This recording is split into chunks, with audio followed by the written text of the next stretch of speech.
Louis XIV was called the most beautiful king in European history. Perfect physique, godlike charisma, could dance ballet for 6 hours straight without breaking a sweat. Foreign ambassadors literally swooned when he walked by. This was a man who spoke 5 languages fluently and could remember the names of 3,000 nobles in his court. But here's what no history book will tell you. The same king who built the most magnificent palace in the world died as a 310-pound, rotting, toothless mass of gangrenous flesh. His own courtiers had to wear perfumed masks just to approach him. The stench was so overwhelming that foreign diplomats vomited during royal meetings. And I've got the hidden medical records that prove every gruesome detail of how Europe's golden god became a walking corpse. Evidence French historians tried to bury for 450 years. If this shocking truth about absolute monarchy is news to you, smash that like button to help other people discover what really happened behind the palace walls. Because I'm about to reveal 3 horrifying medical secrets that will forever change how you see European royalty. Picture this. May 6, 1661, Palace of Versailles. Louis XIV, just 23 years old, descends the marble staircase in a ceremonial robe weighing 33 pounds and embroidered with real gold thread. A crowd of 5,000 holds its breath as this 5'8" king with rippling muscles and gleaming black hair passes by Venetian mirrors that reflect his absolutely perfect physique. The afternoon sun streams through crystal windows, casting golden light on a monarch who truly embodied divine perfection. His deep, commanding voice could be heard clearly from 150 feet away. When courtiers described his bright blue eyes, they compared them to shooting stars that seemed to pierce straight through to your soul. When he walked, his confident stride made the solid hardwood floors of Versailles actually vibrate under his feet. His natural masculine scent was so intoxicating that both men and women would literally swoon when he passed by. A far cry from what was coming. But here's what most people don't realize about the young Sun King. He wasn't just a pretty face with royal blood. This was a man who spoke fluent French, Latin, Italian, Spanish, and German by age 20. He could outfence his own Italian tutors, who were considered the best swordsmen in all of Europe. Louis XIV would dance ballet for 6 straight hours without breaking a sweat, then write poetry so beautiful it made the notoriously cold British ambassador openly weep when he heard it performed at court. The sheer physical capabilities of young Louis were almost superhuman. Court records show he would consume 4 full meals, plus 3 additional snacks every single day while maintaining his muscular build.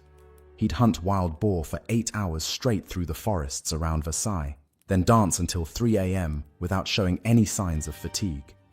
His memory was so extraordinary, he could remember the names and faces of over 3,000 nobles in his court and recall personal details about their families. And his legendary appetite extended far beyond food. Palace servants discreetly recorded that he maintained intimate relationships with at least 12 different women every month. Foreign diplomats reported being stunned by what one Venetian ambassador called his almost supernatural charisma. When Louis XIV entered a room, conversations stopped, hearts raced, and even hardened political rivals found themselves mesmerized. This was the golden age of absolute monarchy, and Louis XIV was its perfect specimen. Every morning, over 100 nobles would literally fight for the honor of handing him his silk shirt during the famous lever ceremony. They'd argue over who got to hold his mirror, who could pour his washing water, who was worthy enough to tie his shoes. The evening coucher was another performance of royal magnificence, where grown men would compete desperately just to blow out his bedside candle. The Palace of Versailles itself was designed as a stage for this divine performance. 10,000 courtiers attended daily, with every single gesture choreographed for maximum impact. When Louis XIV walked through the Hall of Mirrors, the reflection seemed to multiply his godlike presence infinitely. The very marble beneath his feet was imported from Italy at costs that would equal millions today, just so the Sun King's footsteps would echo with the proper imperial authority. But even in these golden years, there were disturbing hints of what was coming. Secret court physician records, only decoded in 1987, revealed troubling signs that everyone chose to ignore. By age 25, Louis XIV required 2-3 enemas every single day just to have a bowel movement. His chronic constipation came from consuming 6 to 8 meals daily, in what can only be described as compulsive overeating. The warning signs were everywhere if anyone had dared to look. His breath was so foul that he needed constant peppermint candies to mask the stench. His skin was oily and acne-scarred, hidden under layers of thick white powder and rouge. Court records show he suffered from chronic digestive issues that required daily medical intervention, yet this was all carefully hidden from public view through elaborate court protocols designed to make weakness look like divine ritual. Most crucially of all was Louis XIV's complete refusal to bathe. He would only wash his hands and face each morning. That was it. His entire body was cleaned maybe twice in his entire lifetime. This wasn't unusual for the era, but it was based on the medieval belief that water weakened the body and opened doorways for evil spirits to enter. Louis XIV genuinely believed that his natural body odor was a sign of masculine power and divine authority. This fatal decision, avoiding water like it was the plague itself, would become the direct cause of the horrifying rot that was about to consume him. Because in January 1686, something would begin growing in the darkest, dampest region of the king's body, and what started as royal vanity would transform the Sun King into a living, breathing monument to human decay. The Golden Prince who danced until dawn was about to become something so grotesque that his own courtiers would flee from his presence. January 15th, 1686. Louis XIV, now 47 years old, summoned his personal physician with what he described as a small discomfort when sitting down. Dr. Guy Crescent Fagan, a man who had killed more patients than the Black Death itself, immediately diagnosed it as common hemorrhoids. But this wasn't going to be a simple medical issue. This was the beginning of a 30-year nightmare that would literally consume the Sun King from the inside out. Within 1 week, that small discomfort had transformed into stabbing pain that felt like a red-hot dagger every time the king moved. By January 22nd, the swelling had grown to the size of a walnut. By January 28th, there was constant bleeding, forcing Louis to sit on soft cushions during state meetings. Then came February 5th, the day servants first reported a strange odor emanating from the royal garments. By February 12th, pus and fecal matter were constantly draining through an external opening that had formed near his rectum. Imagine the most disgusting infection you've ever witnessed. Then multiply that horror by 100. That's what was happening to the most powerful man in Europe. The smell was unlike anything the palace had ever experienced, a putrid stench that seemed to follow Louis XIV wherever he went. Dr. Fagan began his treatment with the medieval methods that would make a torture chamber look merciful. First came the enemas, not just 1 or 2, but multiple freezing cold water enemas every single day. Over the next 6 months, court records show that Louis XIV endured over 2,000 enemas as Fagan desperately tried to cleanse the royal intestines of corrupted humors. When the enemas failed, Fagan escalated to red-hot iron cautery. They would heat metal rods until they glowed like coals, then press them directly into the infected tissue while Louis XIV was held down by multiple courtiers. The screams could be heard 3 floors down in the palace, but still the infection spread. Then came the forced bloodletting. 500 milliliters of blood drained from the king's body every single day to purify his corrupted essence. The treatments weren't just failing, they were making everything dramatically worse. Strange concoctions appeared, prescribed by charlatans who convinced Fagan they held miracle cures. Bull sperm mixed with wine, bull's blood combined with crushed pearls, frog fat dissolved in brandy, each remedy more disgusting and useless than the last, yet Louis XIV submitted to all of them in his desperate quest to maintain his divine image. By November 1686, The situation had become impossible to hide. The stench was so overwhelming that foreign diplomats were making excuses to avoid audiences with the king. Something radical had to be done, and that something would become one of the most horrific medical procedures in royal history. Enter Charles-François Félix, the royal surgeon who would either save the Sun King or kill him in the attempt. Félix knew he was facing an impossible challenge, operating on the most powerful monarch in Europe without anesthesia, without proper surgical knowledge, and with the certainty that failure would mean his own death. So, he prepared in the most disturbing way possible. He practiced on 75 prisoners and volunteers. Every week for months leading up to the surgery, Félix would perform 3 to 4 operations on condemned prisoners, perfecting his technique on living human beings who had no choice but to endure the agony. He developed a specially designed curved silver scalpel called le bistouri à la royale, a blade created specifically for carving into the most private parts of the Sun King's body. November 18th, 1686, the day that would change everything. At 6 a.m., using secret entrances to avoid detection, the surgical team assembled in Louis XIV's private chambers. No anesthesia existed, no pain relief was possible, just 4 trusted courtiers to hold down the king's arms and legs, and a piece of wood for him to bite down on during the worst moments. What followed was 3 hours of conscious torture that would have broken lesser men. Félix began cutting with his royal scalpel, slicing through the infected fistulous tract, while Louis XIV remained fully awake and aware of every incision. The smell that erupted when the blade opened the deepest part of the abscess was so putrid that 2 surgical assistants fled the room vomiting. Blood sprayed across the silk bedsheets like a crimson fountain. The king bit through the wooden block twice as Félix cut deeper, removing gangrenous tissue that had turned black with decay. At 9:15 a.m., when the scalpel reached the tailbone, Louis XIV screamed, "Mon Dieu!" for the first time, a cry of agony that echoed through 3 floors of the palace. Félix's secret surgical notes, hidden for 300 years and only discovered in 2007, describe extracting over 200 milliliters of green-blue pus that smelled like decomposing corpses. The infected tissue came away in chunks, revealing bone underneath that had been eaten away by the constant drainage of corruption. But the nightmare was just beginning. When Félix finally declared the surgery complete after those 3 excruciating hours, he discovered something horrifying. The wound wouldn't heal properly.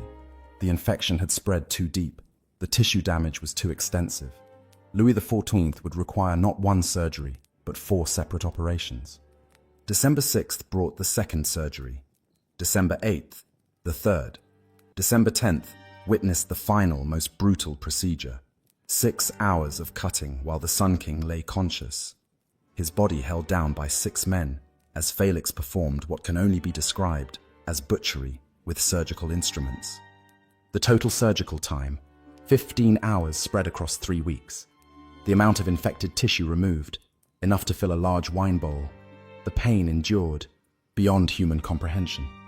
And still, the wound continued to drain, continued to smell, continued to rot the Sun King from within. When the surgeries finally ended, and the wound showed signs of healing, court physicians declared it a miracle. But they had created something far worse than a simple medical problem. They had transformed Louis XIV into a man whose body would never stop decomposing, whose smell would become legendary, whose physical decay would require increasingly desperate measures to conceal from the watching eyes of Europe.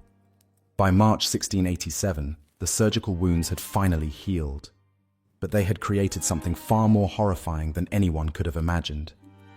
A permanent anal fistula meant that feces and pus would leak continuously for the rest of Louis XIV's life. The Sun King, once famous for his intoxicating natural masculine scent, now smelled like death itself. The transformation was immediate and devastating. Foreign diplomats who had once competed for audiences with the Golden Monarch were now making desperate excuses to avoid his presence. The Venetian ambassador wrote in secret dispatches that approaching the French king was like walking into a charnel house. The stench wasn't just unpleasant, It was overwhelming, nauseating, and impossible to ignore.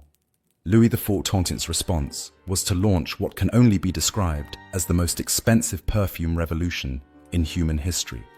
He spent the modern equivalent of $2 million annually on fragrances imported from every corner of the known world.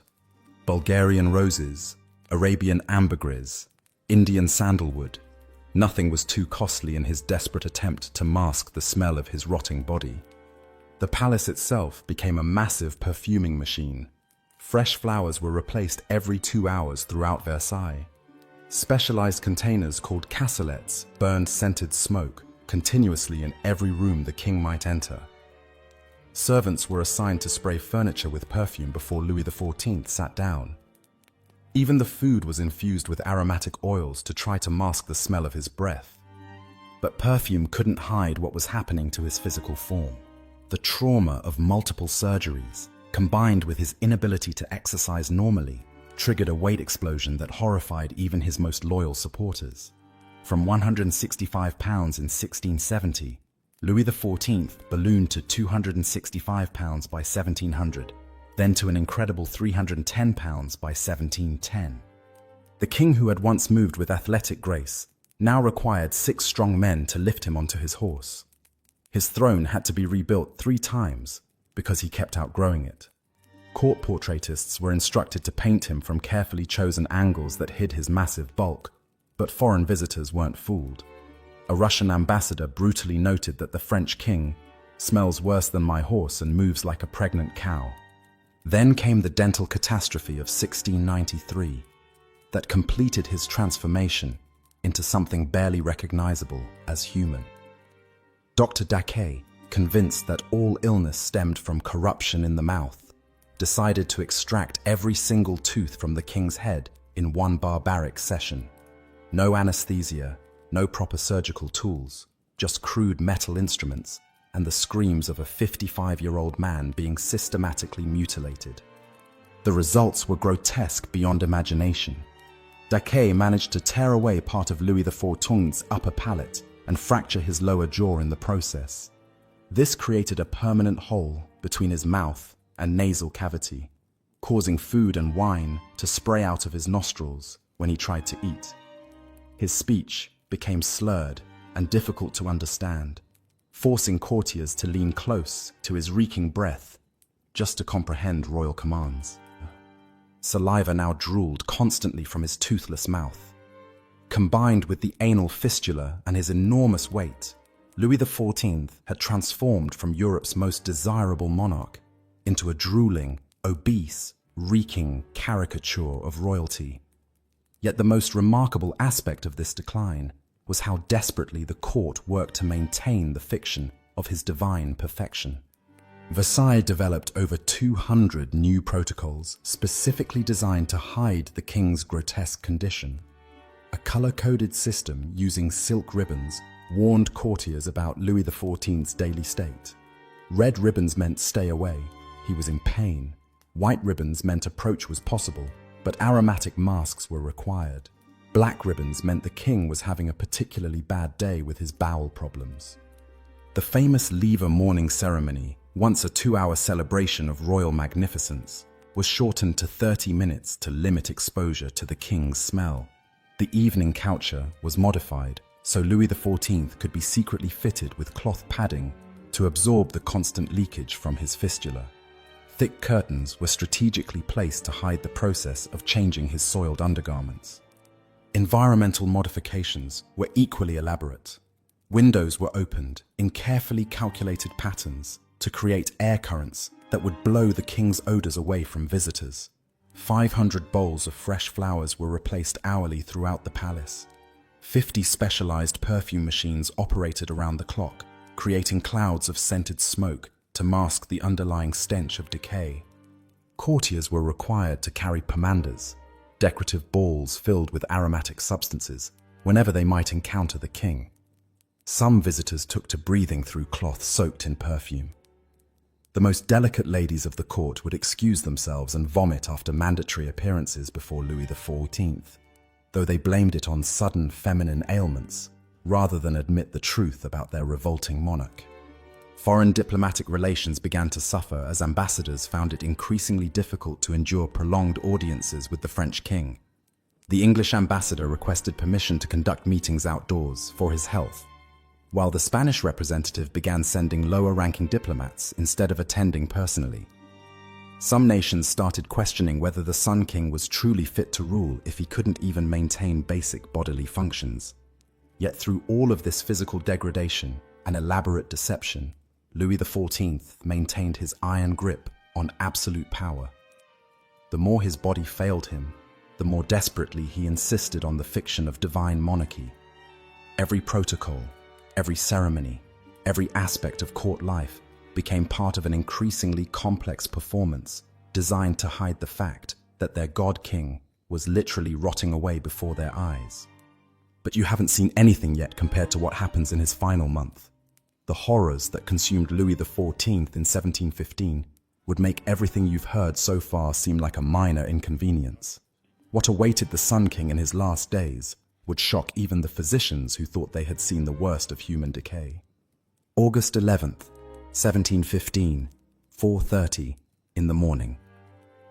Louis XIV awoke with a scream of agony that shattered the pre-dawn silence of Versailles. His left leg felt like it was being consumed by fire from the inside.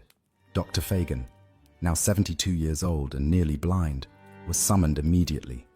His diagnosis? Sciatica from sitting too much. The most incompetent physician in French history was about to make his final fatal mistake. What Dr. Fagan dismissed as simple nerve pain was actually the beginning of senile gangrene, a condition that would literally devour the Sun King alive over the next 3 weeks. By August 15th, the first black spots appeared on Louis XIV's big toe. By August 18th, the spots were spreading, and his skin felt burning hot to the touch. August 22nd brought a new smell. Not the familiar stench of pus and feces, but something far worse, the unmistakable odor of rotting human flesh. By August 25th, even Fagan could no longer deny what was happening. The black discoloration had spread halfway up the king's foot. The smell was so overwhelming that servants were fainting when they entered the royal bedchamber. Modern medical experts confirmed that Louis XIV was suffering from dry senile gangrene, poor circulation combined with infection that could have been treated by amputation. But who would dare suggest cutting off the leg of a man who claimed to be appointed by God himself? The horror accelerated with each passing day. August 28th, the big toe simply fell off while servants were changing the king's stockings. Courtiers collapsed at the sight of white bone protruding from the decomposing flesh.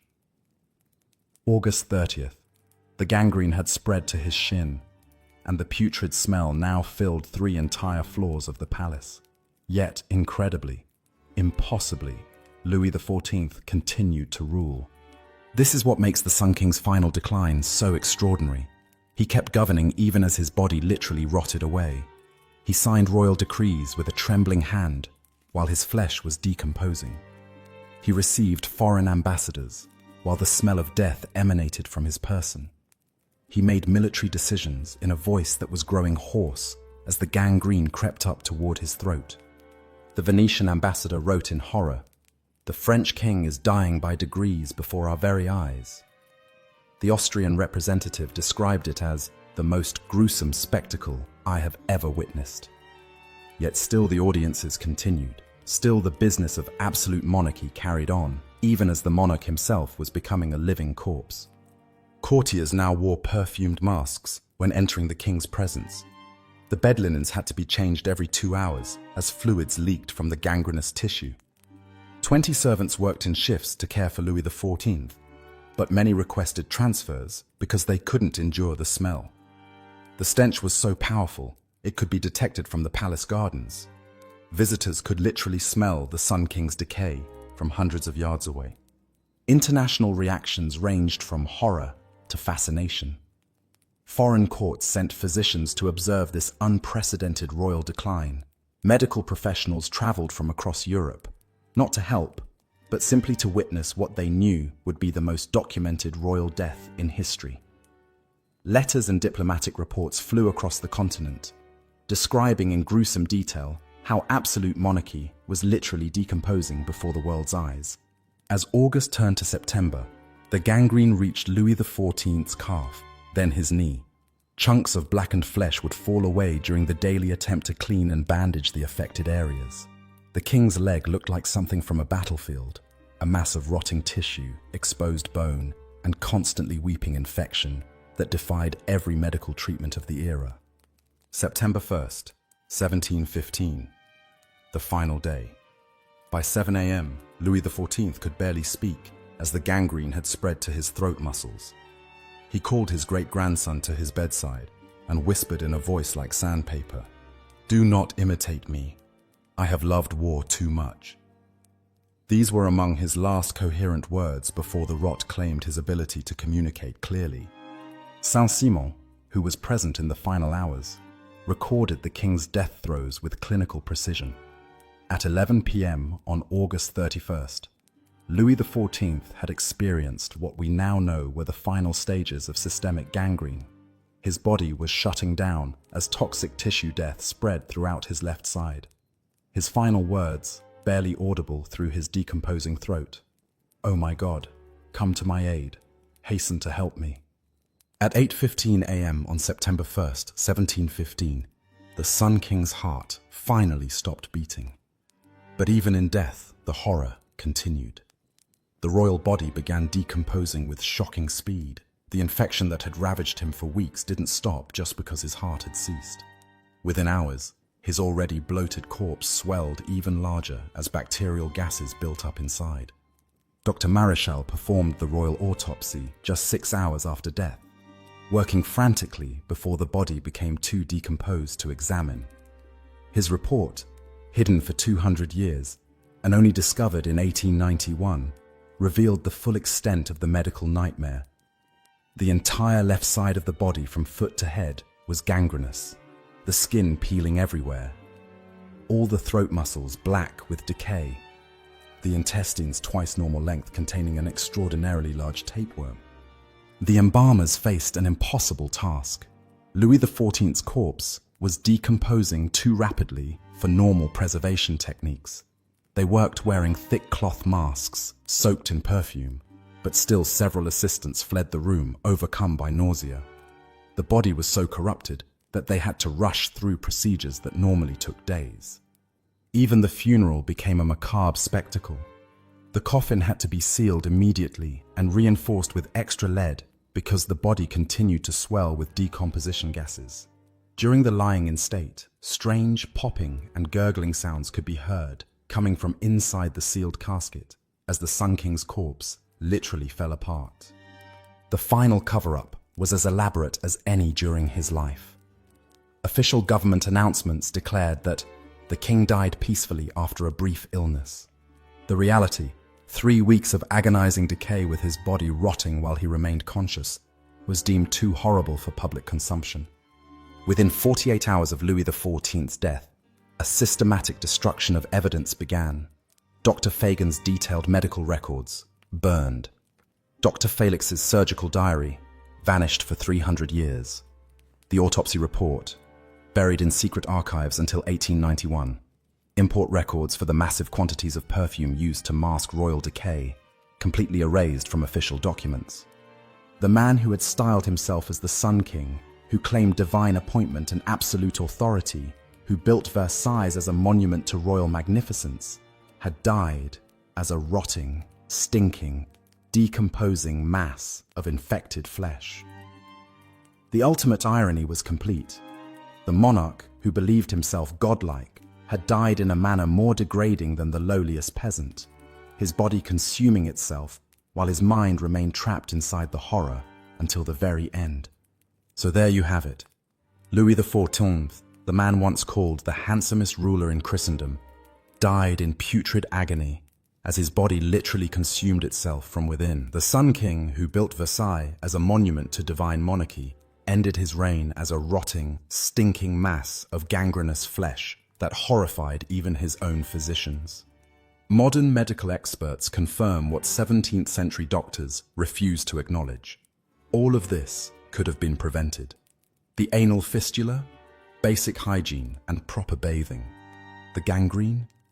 Early amputation would have saved his life, but the arrogance of absolute monarchy and the belief in divine royal immunity doomed Louis XIV to die like a diseased animal rather than seek the medical help that could have saved him. The ultimate irony is staggering. The man who claimed to be appointed by God himself, who demanded absolute obedience from millions of subjects, who built the most magnificent palace in Europe, spent his final decades as a walking corpse whose own courtiers had to flee from his presence. The divine right of kings proved utterly powerless against the universal human experience of bodily decay and death. The Sun King's legacy remains not just as a symbol of royal magnificence, but as proof that absolute power is ultimately powerless against the most basic realities of human mortality. Thanks for watching, and I'll see you in the next investigation.